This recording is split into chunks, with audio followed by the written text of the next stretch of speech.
Hello students, welcome back to my channel Bright Aspirants. My name is Jyoti Saini. In this video, I'm going to explain you one of the most important topic of financial management, that is capital structure, its meaning and factors affecting capital structure.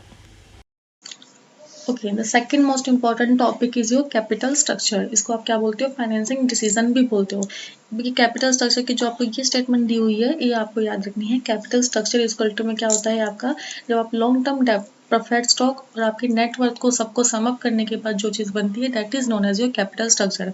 यानी कि जो capital structure है वही आपकी क्या है, long term debt, preferred stock, net worth को ही आपके कैपिटल स्ट्रक्चर बोला जाता है, इनके कॉम्बिनेशन को। थोड़ा सा इसको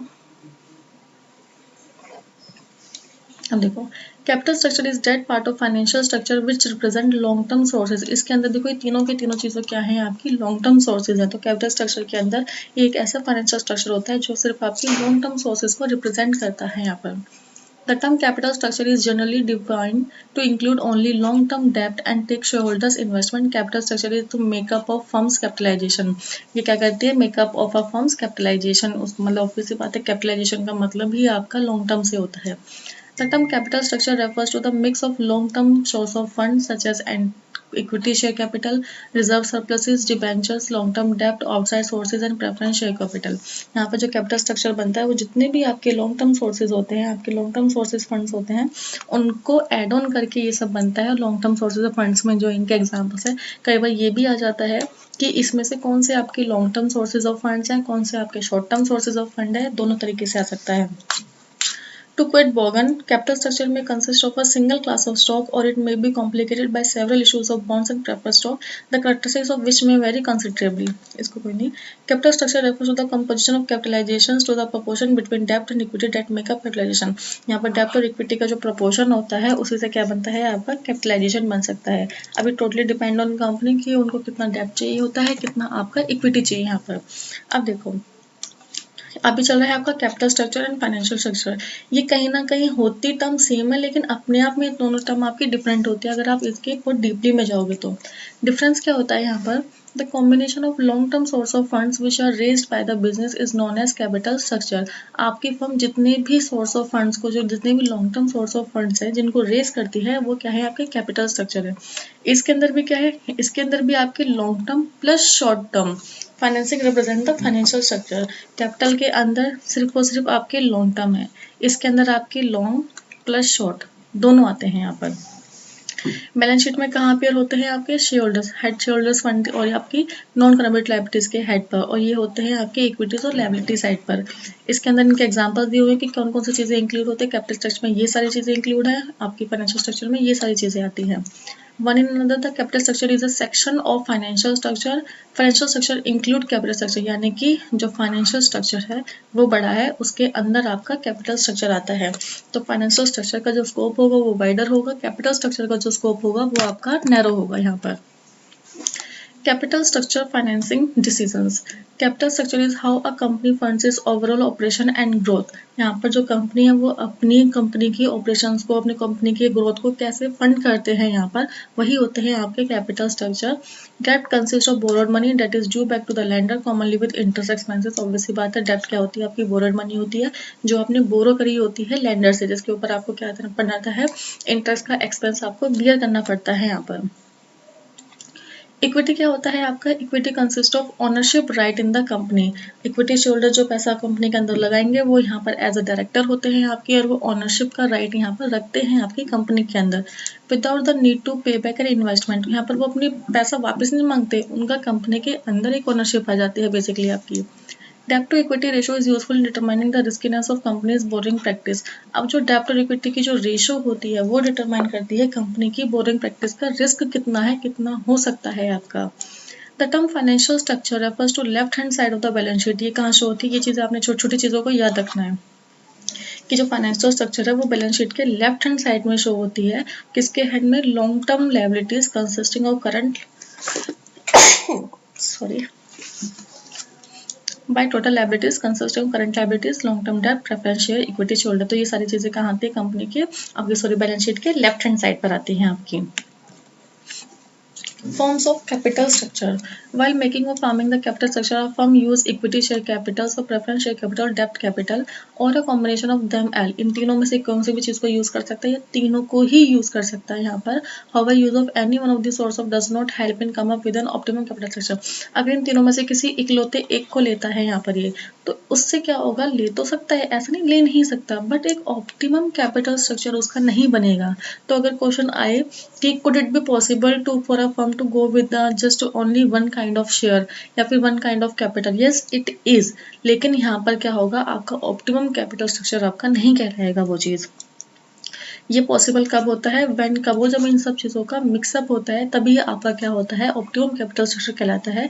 कि आपके क्या हो? इक्विटी शेयर कैपिटल हो, different proportion of equity and preference share, equity on debenture, equity preference, debenture capital. तो इन सब का कॉम्बिनेशन होना जरूरी होता है आपका. कैपिटल स्ट्रक्चर ये तो दोबारा आ गया है. Factors determining the capital structure. कौन कौन से फैक्टर्स आपके कैपिटल स्ट्रक्चर को डिटरमाइन करते हैं? जैसे कि रिटेनिंग कंट्रोल. रिटेनिंग कंट्रोल कैसे आएगा? The capital structure of a company is also affected by the extent to which the existing management of the company desire to maintain control over the affairs of the company. If the company issued डेब्ट और preference capital, there is no risk of dilution of control. देखो, अब company के ऊपर depend करेगा कि वो अपनी कंट्रोल को कहीं किसी और के हाथ में शेयर करना चाहते हैं या नहीं करना चाहते. अगर देखो करना चाहते हैं तो वो इक्विटी को इशू करेंगे. अगर वो नहीं करना चाहते बिल्कुल भी, तो वो यहाँ पर डेब्ट को या फिर प्रेफरेंस कैपिटल को यहाँ पर ज़्यादा इशू करेंगे. क्यों? क्योंकि उसके अंदर तो कंट्रोल उन्हीं का रहेगा. ना डेब्ट वालों के पास कंट्रोल जाता है, ना प्रेफरेंस वालों के पास कंट्रोल जाता है यहाँ पर. The company can also buy back the shares और increase control of the promoters over the company. और क्या कर सकते हैं? वो बाय बैक भी कर सकते हैं. इनके किसी और को देने की बजाय वो कंपनी खुद ही अपने शेयर्स को यहाँ पर खरीद ले. तो यहाँ पर क्या कर सकते हैं? वो अपने कंट्रोल को रिटेन कर सकती है, यानी कि अपने पास तक रख सकती है अपने कंट्रोल को. नेचर ऑफ द एंटरप्राइजेस कैसा है यहाँ पर आपका? Business firms with stable earnings or monopoly firms supplying basic necessities can have more or debt capital because they have a capacity to survive the debt. The firm without the above advantage should rely more on equity. अगर यहाँ पर किसी firm की जो earnings है वो क्या है? आपकी स्टेबल है, या फिर आप बोल सकते हो कि जो फर्म है वो मोनोपोली फर्म है. मोनोपोली फर्म क्यों? क्योंकि मोनोपोली फर्म ऑलमोस्ट आपकी प्रॉफिट में ही होती है. अगर मोनोपोली नहीं है तो दूसरी फर्म में अगर उसकी स्टेबल अर्निंग है यहाँ पर, तो क्या कर सकते हैं? वो डेप्ट को ज़्यादा बढ़ा सकते हैं यहाँ पर, कि वो डेप्ट को यहाँ पर क्या कर सकते हैं? इंक्रीज कर सकते हैं.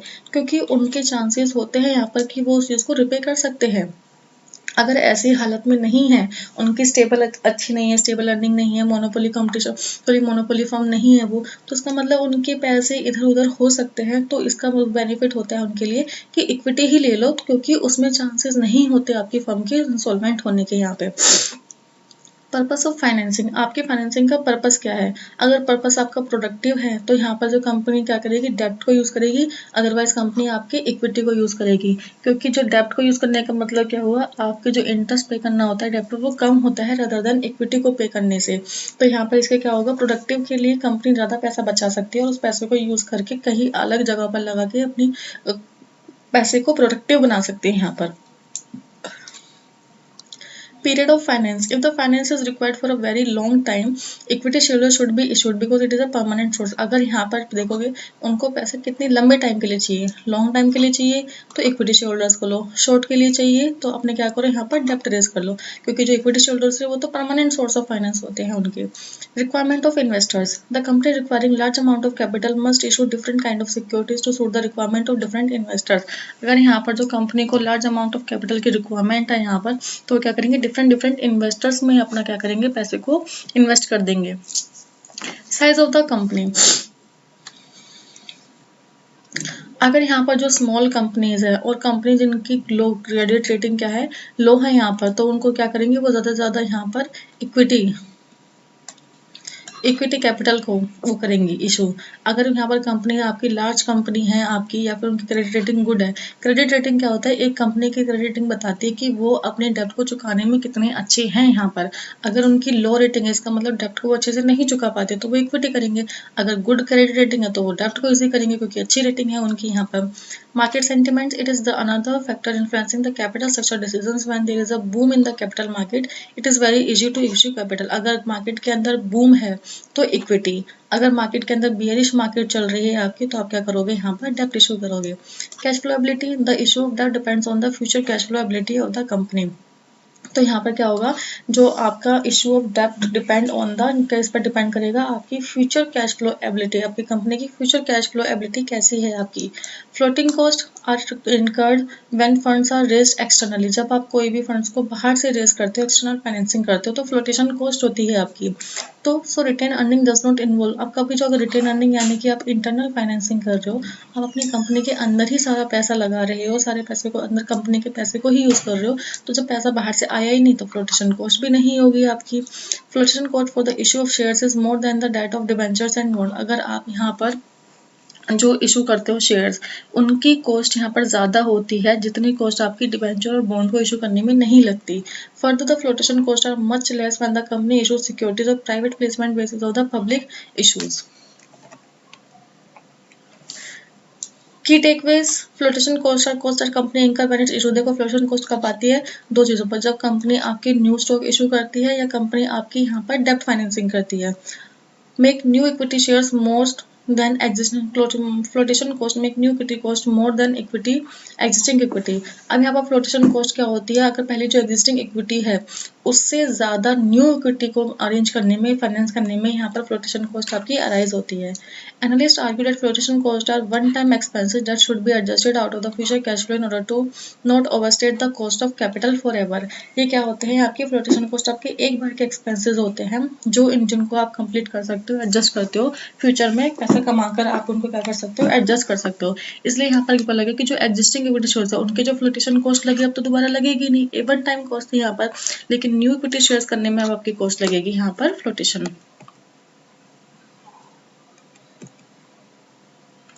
Optimal capital structure, optimal capital structure क्या होता है आपका, and optimal capital structure the best mix of, जिसके अंदर कैपिटल के अंदर आप मिक्स करते हो किसको, डेप्ट को, इक्विटी फाइनेंसिंग का मिक्सअप जब आप लेते हो अपनी कंपनी की कैपिटल के अंदर, वही होता है आपका ऑप्टिमम कैपिटल स्ट्रक्चर।